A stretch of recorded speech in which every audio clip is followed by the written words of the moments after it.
Good morning, students. Welcome back to this class of economics. From today onward, we are taking the online classes, and I would like to convey the first of all the whatever is left 2 or 3 questions in this chapter government budget. I am sending you the PDF file for the whole chapter, all the questions as well as the answer. What you have to do at home, do one thing.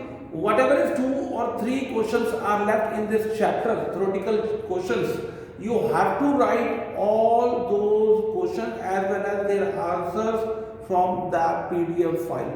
बच्चों, जिन बच्चों का काम complete नहीं है, जिन बच्चों के कुछ questions रह गए हैं इस चैप्टर के, मैं आज आपको PDF फाइल इस चैप्टर की आपको भेज रहा हूं. आपको क्या करना है, जिन बच्चों का वर्क रह गया है regarding this chapter in this chapter, वो अपना वर्क कंप्लीट कर ले. और उसके अलावा 2 या 3 क्वेश्चन जो इस चैप्टर के बचे हुए हैं बच्चों, वो आप उसको अच्छे तरीके से अपनी नोटबुक में आप नोट कर लें, लिख लें. अब बात आती है इस चैप्टर के आखिर में जो टॉपिक बचा है, that is the numerical portion of this budget deficit. बच्चों, बजट डेफिसिट जैसा कि आपने पढ़ा, जैसा कि आपको कल हमने बताया, परसों की क्लास में बताया था, सैटरडे की क्लास में, बजट डेफिसिट 3 टाइप का होता है.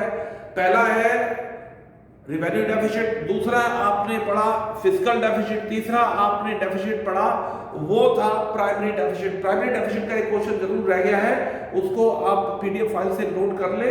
और फिर किसी बच्चे को पूरे चैप्टर में किसी भी क्वेश्चन में कोई प्रॉब्लम है तो वो आज ही मुझे वो क्वेश्चन व्हाट्सएप कर दे, ताकि हम अगली क्लास में उस क्वेश्चन को, आपकी जो क्वेरीज है उसको हम सॉर्ट आउट कर ले, उसको फिर अच्छे से समझा दें.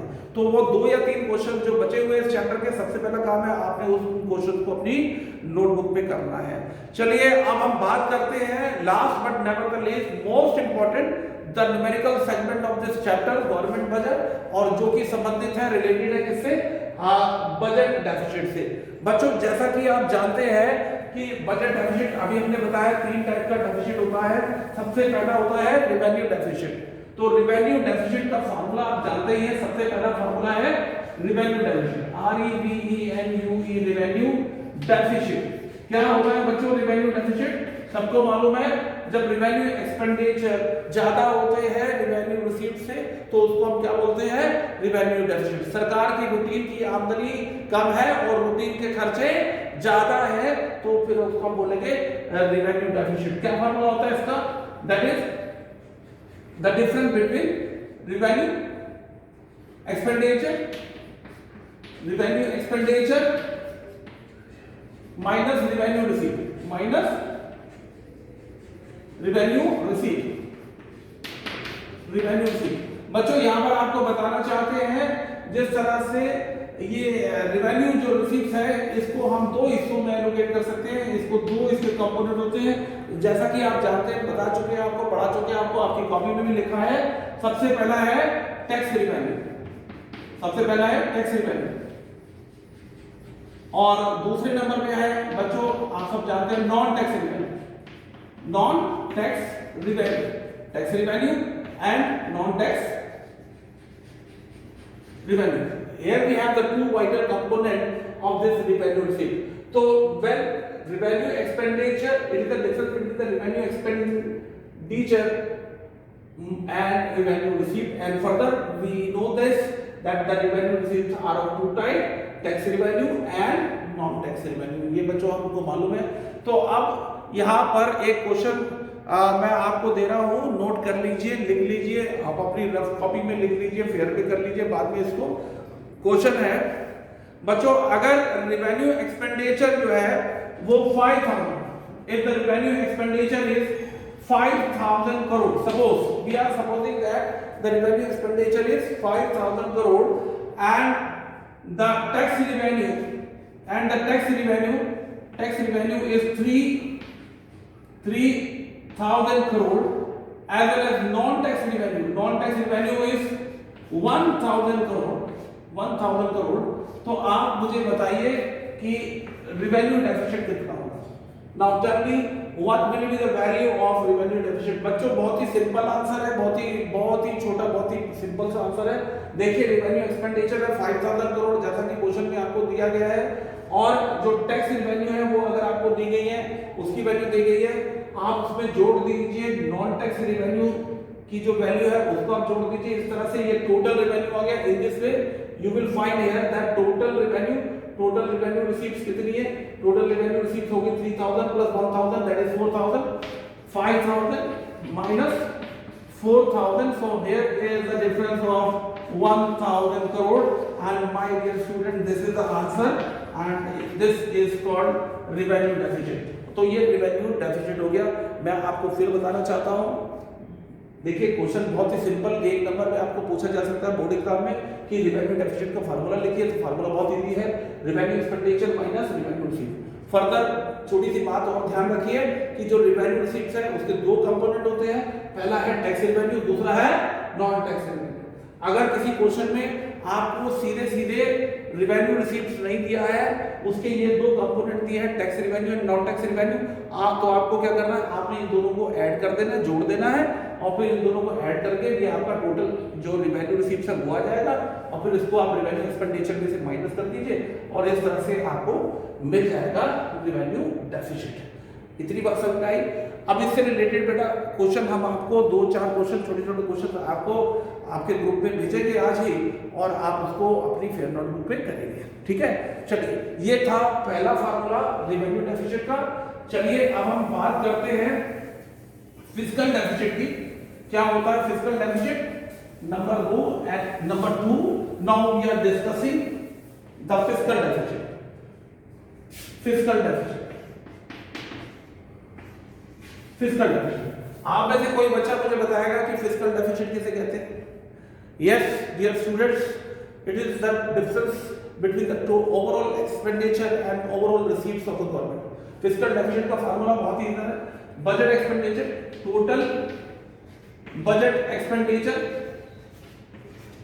Budget expenditure minus total budget receipt, minus total budget receipt, total budget receives. बच्चों आगे जानते हैं कि जो टोटल बजट एक्सपेंडिचर है इनको हम दो कैटेगरीज में बांट सकते हैं। पहला है रेवेन्यू,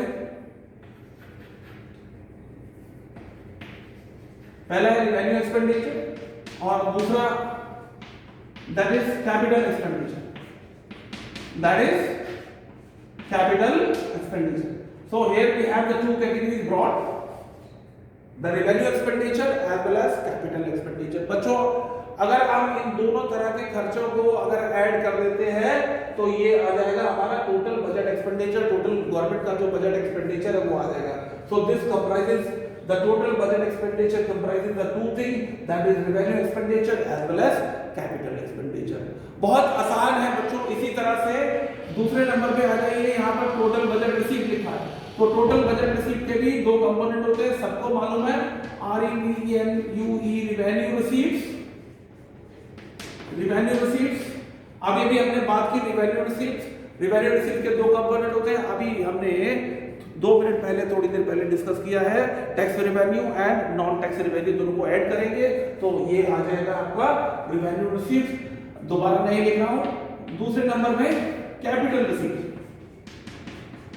कैपिटल रिसीप्ट क्या होती है, रेवेन्यू रिसीप्ट क्या होती है, कैपिटल एक्सपेंडिचर क्या होता है, बजट एक्सपेंडिचर क्या होता है, ये आप अच्छे तरीके से पढ़ चुके हो। बच्चों यहाँ पर देखिए टोटल मिलाकर के 4 कंपोनेंट आपको दिखाई दे रहे हैं। 2 कंपोनेंट है किसके, बजट एक्सपेंडिचर के, that is revenue expenditure and capital expenditure. On the other hand look at here the total budget receipt, it comprises the 2 types of the receipt, revenue receipt and capital receipt. So the difference between this two, and अगर हम आपसे पूछे कि fiscal deficit क्या है तो आप क्या रिप्लाई करेंगे? Answer is very simple, when the total budget expenditure is more than the total budget receipts, then it is called fiscal deficit. Fiscal deficit बच्चों क्या होता है, दोबारा से सुनिए, when the total budget expenditure is more than the total budget receipts of the government during a fiscal year, it is called fiscal deficit. Total खर्चों में से अगर आप टोटल आमदनी को माइनस कर देंगे तो फिर जो बचेगा, जो आएगा, जो डिफरेंस आएगा, that is called fiscal deficit. खर्चे ज्यादा होंगे, आमदनी कम होगी, तो डिफरेंस जो आएगा that is called fiscal deficit. बच्चों यहाँ पर एक और फार्मूला फार्मूला एक छोटा सा फिजिकल डेफिसिट का, देखिए यहाँ पर हम ये मान के चल रहे हैं कि सरकार का जितना फिजिकल डेफिसिट होगा, सरकार की जो बोरोइंग रिक्वायरमेंट्स है वो उतनी होंगी, that is also equal to borrowings requirement या borrowing requirements of the government. तो फिजिकल डेफिसिट किसके बराबर होगा, ये दूसरा फार्मूला है, physical deficit is also equal to borrowing requirements of the government. देखिए सरकार की बोरोइंग्स की आवश्यकता कितनी होगी, जितना घाटा होगा सरकार का, ओवरऑल घाटा जितना होगा उतना ही सरकार जो है बोरो करेगी। किसी न्यूमेरिकल क्वेश्चन में खास तौर से जो एक नंबर वाला जो क्वेश्चन है बोर्ड में आता है, उसमें आपको दिया हो सकता है आपको कि बोरोइंग्स की आपको कोई वैल्यू दे दी गई हो, मान लीजिए बोरोइंग्स है for example 8000 crore for example, तो आपसे पूछा जाएगा इस क्वेश्चन में कि बताइए फिजिकल डेफिसिट कितना होगा, तो आंसर बड़ा सिंपल है, जो बोरोइंग्स है, जो बोरोइंग्स की जो वैल्यू आपको दे रखी है क्वेश्चन में, उसी को हम क्या बोलेंगे, फिजिकल डेफिसिट, उतना ही फिजिकल डेफिसिट होगा। तो ये दो फार्मूलाज हैं जो किससे संबंधित है, फिजिकल डेफिसिट से संबंधित है, इनको अच्छे से रिवाइज कर लीजिए। चलिए एक छोटा सा क्वेश्चन हम लेते हैं और आप सब लोग उसको सॉल्व करेंगे अपनी नोटबुक में।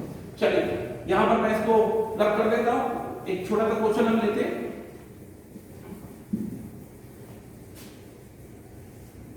क्वेश्चन है, नोट कर लीजिए बच्चों, आप भी नोट कीजिए। किसी क्वेश्चन में आपको दिया है revenue receive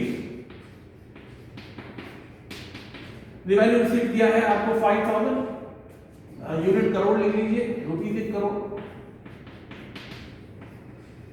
rupees in crore. चलिए ये पहला पॉइंट।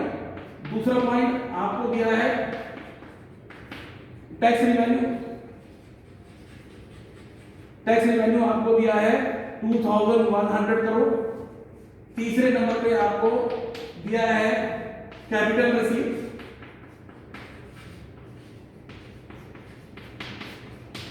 रिसीव्स आपको दिया है 12000 करोड़, 12000 करोड़। चौथे नंबर पे आपको दिया है रिवेन्यू एक्सपेंडिचर, और रिवेन्यू एक्सपेंडिचर सपोज आपको दिया है 20,000 करोड़। और नंबर 5 पर आपको दिया है कैपिटल एक्सपेंडिचर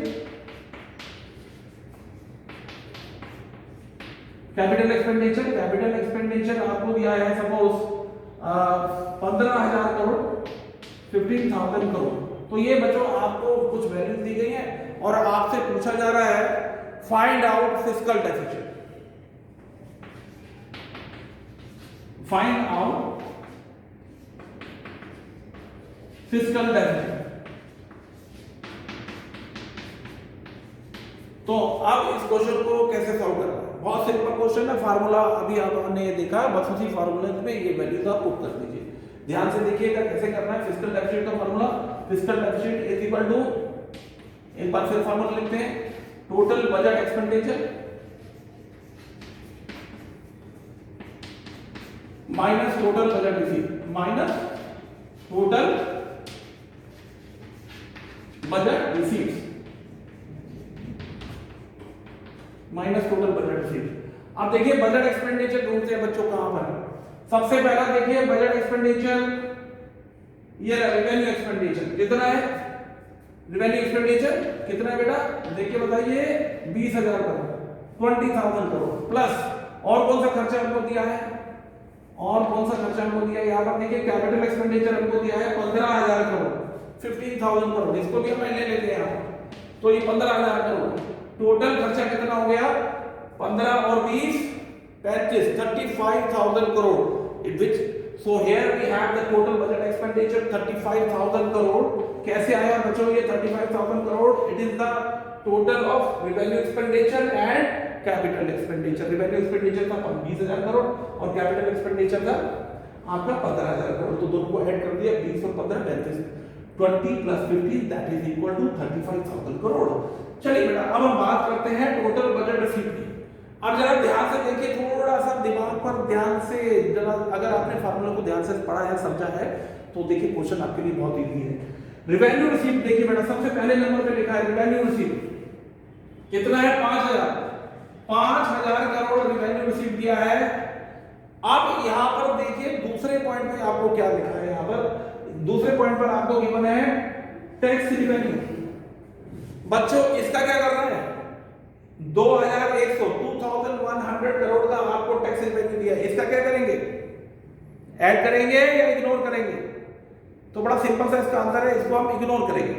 अब कोई बच्चा पूछेगा सर तो फिर दिया ही क्यों था क्वेश्चन में, आपको कंफ्यूज करने के लिए दिया था और आपको कंफ्यूज होना नहीं है। हम पहले पढ़ चुके हैं कि जो रिवेन्यू रिसीट्स है उसके दो कंपोनेंट होते हैं, tax revenue and non tax revenue.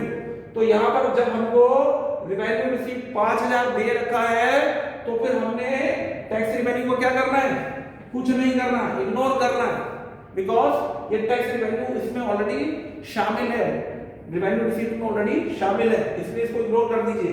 तो चलिए अब और क्या करना है, और कोई रिसीट ढूंढिए, कहां पर है, कहां पर है, कहां पर है। यहां पर देखिए कैपिटल रिसीट तीसरे नंबर पे दिया है, कितना 12,000 करोड़, ऐड कर दीजिए 12,000 करोड़। तो टोटल बजट रिसीट कितना हो गया, that is revenue receipt and capital receipt 12,000 और 5,000 टोटल हो गया 17,000 करोड़। अब बच्चों आपको क्या करना है, देखिए बड़ा सिंपल हो गया, फिस्कल डेफिसिट निकालना। कितना होगा, 35 में से 17 माइनस कर दीजिए, ये हो गया आपका 18,000 करोड़ और यही आपका आंसर है, और यही आपका आंसर है। अब मैं समझता हूं आप लोगों को ये समझ में आ गया, बड़ा सिंपल, बहुत सिंपल सी कैलकुलेशन है। कभी कभी ये बोर्ड एग्जाम में 3 तरह के डेफिसिट पूछे जा सकते हैं, 3 से 4 नंबर में न्यूमेरिकल आ सकता है, और नहीं भी आए तो शॉर्ट आंसर क्वेश्चन में कोई एक फार्मूला या कोई वैल्यू डाल करके आपको कोई छोटा मोटा क्वेश्चन बोर्ड एग्जाम में पूछा जा सकता है। अब बच्चों अब मैं आपसे पूछ रहा हूँ, मान लीजिए इसी क्वेश्चन में इन्हीं वैल्यूज को अगर हम देखें या इसी क्वेश्चन को हम देखें, अगर आपसे पूछा जाए कि बताइए सरकार की जो बोरोइंग्स है वो कितनी होगी, फाइंड आउट द बोरोइंग्स। तो देखिए आंसर बड़ा सिंपल है, जो फिस्कल डेफिसिट आया है आपका 18,000 करोड़, इसी को हम बोलेंगे बोरोइंग्स। तो गवर्नमेंट की जो बोरोइंग्स की जो रिक्वायरमेंट होगी वो कितनी होगी, that is 18,000 crore in the absence of any other information. हम इसको यही मानेंगे कि जो गवर्नमेंट की जो बोरोइंग्स है वो कितनी होगी, 18,000। जैसा कि अभी हमको जो फार्मूला बताया था, तो हमने आपको बताया था कि जो फिस्कल डेफिसिट होता है ना, that is also equal to this borrowings requirement. तो बच्चों मैं समझता हूं कि ये बड़े सिंपल से फार्मूले हैं, आप लोगों को समझ में आ गया होगा। और चलिए अब हम बात करते हैं तीसरा और आखिरी डेफिसिट लेते हैं, बहुत सिंपल है, और वो है प्राइमरी डेफिसिट।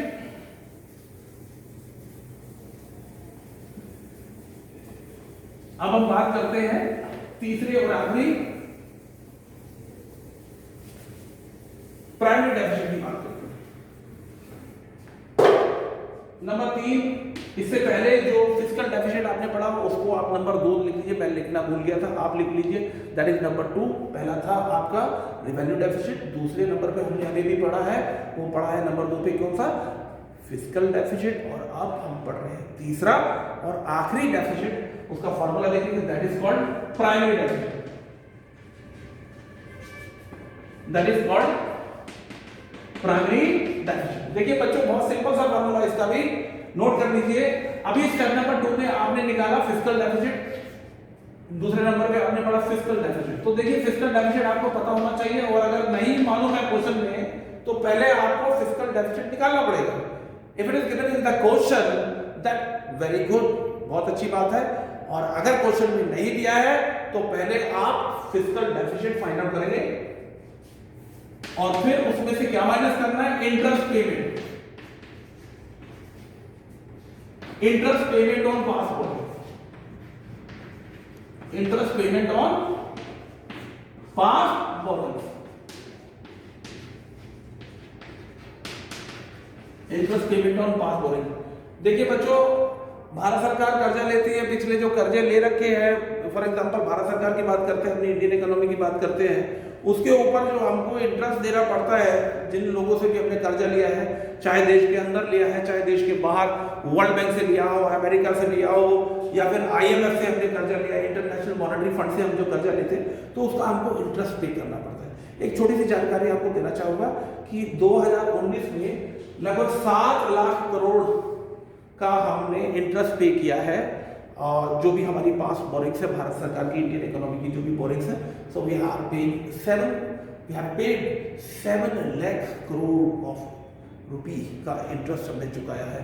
तो देखिए इंटरेस्ट पेमेंट की बात करते हैं, तो यहाँ पर देखिए फिस्कल डेफिसिट में से अगर इंटरेस्ट पेमेंट आप माइनस करते हैं, चलिए छोटा सा एग्जांपल लेते हैं। मान लीजिए किसी क्वेश्चन में अभी हमने पीछे निकाला जो फिस्कल डेफिसिट था 18,000 करोड़, फॉर एग्जांपल चलिए उसी फिगर को उठा लेते हैं। 18,000 करोड़ का जो हमने फिस्कल डेफिसिट किया है बच्चों, अगर मान लीजिए थोड़ी देर के लिए मान लीजिए इंटरेस्ट पेमेंट है उसमें से 6,000 करोड़, 6,000 करोड़ का, ये फिगर भी आपको क्वेश्चन में जरूर दिया होगा, 100% दिया होगा, तभी आप प्राइमरी डेफिसिट फाइंड आउट कर पाएंगे। तो अब आप देखिए बड़ी सिंपल सी कैलकुलेशन है, फिस्कल डेफिसिट में से इंटरेस्ट पेमेंट का जो अमाउंट है वो आप माइनस कर दीजिए, 18,000 में से 6,000 माइनस कर दीजिए, तो जो बचा वो कितना है 12,000 करोड़ रुपए का, ये आपका आ गया प्राइमरी डेफिसिट। तो ये आपका आ गया प्राइमरी डेफिसिट। अब बड़ा सिंपल सा क्वेश्चन मैं बच्चों आप लोगों से पूछ रहा हूं, और बहुत सिंपल क्वेश्चन है, आप मुझे बताइए कि कब प्राइमरी डेफिसिट जो है इसकी वैल्यू 0 होगी, कब प्राइमरी डेफिसिट की वैल्यू 0 होगी? आंसर कीजिए, आंसर दीजिए, आंसर दीजिए। तो देखिए आंसर बड़ा ही सिंपल है इसका, बहुत ही सिंपल आंसर है कि कब ये वैल्यू 0 होगी प्राइमरी डेफिसिट की। तो देखिए उसी सिचुएशन में अब प्राइमरी डेफिसिट की वैल्यू 0 होगी जब फिस्कल डेफिसिट और इंटरेस्ट पेमेंट दोनों की वैल्यू क्या हो, बराबर। ध्यान से देखिए बच्चों, ध्यान से देखिए, फिस्कल डेफिसिट जब बराबर होगा इंटरेस्ट पेमेंट के, interest payment on the past borings, तो ये प्राइमरी डेफिसिट जो होगा वो 0 होगा। छोटा सा एग्जांपल लेते हैं, अभी मान लीजिए हमने लिखा था कि फिस्कल डेफिसिट की वैल्यू कितनी है 18,000 करोड़। अब मान लीजिए इंटरेस्ट पेमेंट भी कितना है 18,000 करोड़, इन दोनों का अगर आप डिफरेंस निकालेंगे, चलिए अगर इक्वल टू नहीं लग रहा है माइनस लगा देना, फिर माइनस लगा दिया है फार्मूले में, जरा ध्यान से देखिए, मैंने फिर माइनस लगा दिया वापस। तो fiscal deficit 18,000 crore, interest payment है 18,000 करोड़, 18,000 करोड़ में से 18,000 करोड़ माइनस करेंगे आप, तो ये बेटा कितना आएगा 0। तो in that situation the primary deficit will be 0। तो बच्चों यहां पर देखिए ज्यादा नहीं, छोटे मोटे 8-10 क्वेश्चन हैं जो न्यूमेरिकल्स हैं, हम आपको भेज रहे हैं, क्वेश्चन भी भेज रहे हैं, उनको आप करिए, उनका सोल्यूशन भी आपको भेज रहे हैं। अगर कोई गलती हो तो आप उसको क्रॉस चेक कर सकते हैं। तो आपने क्या करना है, I am just sending you the PDF for the whole chapter government budget. मैं आपको गवर्नमेंट बजट चैप्टर का पूरा PDF भेज रहा हूँ। जिन बच्चों का वर्क इनकम्प्लीट है वो अपना वर्क कंप्लीट कर लें, और जो बच्चे रेगुलर है स्कूल में आ रहे हैं तो लास्ट के 2 या 3 क्वेश्चन उनके बचे हुए हैं, जिसमें सबसे इंपॉर्टेंट बच्चों नोट कर लीजिए और लिख देना कॉपी के ऊपर, मोस्ट इंपॉर्टेंट क्वेश्चन वो है डिफरेंस इन तीनों टाइप के डेफिसिट का। What is the difference between the revenue deficit, fiscal deficit and primary deficit? इसका भी आपको डिफरेंस एक टेबलिक फॉर्म में मैंने दे रखा है। अपनी PDF फाइल से बड़े ध्यान से और अच्छे से बड़ा मन लगा करके उनको आप नोट कर लीजिए, और फिर इससे रिलेटेड ये जो आज हमने 3 छोटे छोटे फार्मूले डिस्कस किए हैं regarding this budget deficit, number 1 revenue deficit, number 2 fiscal deficit, number 3 primary deficit, इससे रिलेटेड जो छोटे छोटे जो क्वेश्चन हैं 8-10 क्वेश्चन हैं, और उनको आप नोट कर लीजिए, उनके आंसर भी उसी PDF फाइल में हम आपको भेज रहे हैं। At the last of that PDF file you can find that all the questions, in all there are 13 very short answer questions, numerical questions along with their answers। आप उनको अपनी नोटबुक पर ध्यान से लिख लें, समझ लें। और लास्ट, अगर इस चैप्टर से रिलेटेड किसी भी बच्चे को कोई क्वेश्चन अभी समझ में नहीं आया हो, कोई क्वेरी हो, तो आप मुझे आज ही व्हाट्सएप करें, ताकि कल की अगली जो सेकंड क्लास में है इस चैप्टर को बहुत अच्छे से फाइंड आउट करें, उन क्वेश्चंस को हम आपको बहुत अच्छे से समझा सके। सो इसको पढ़िए, लिखिए। That's all for today. Thank you very much.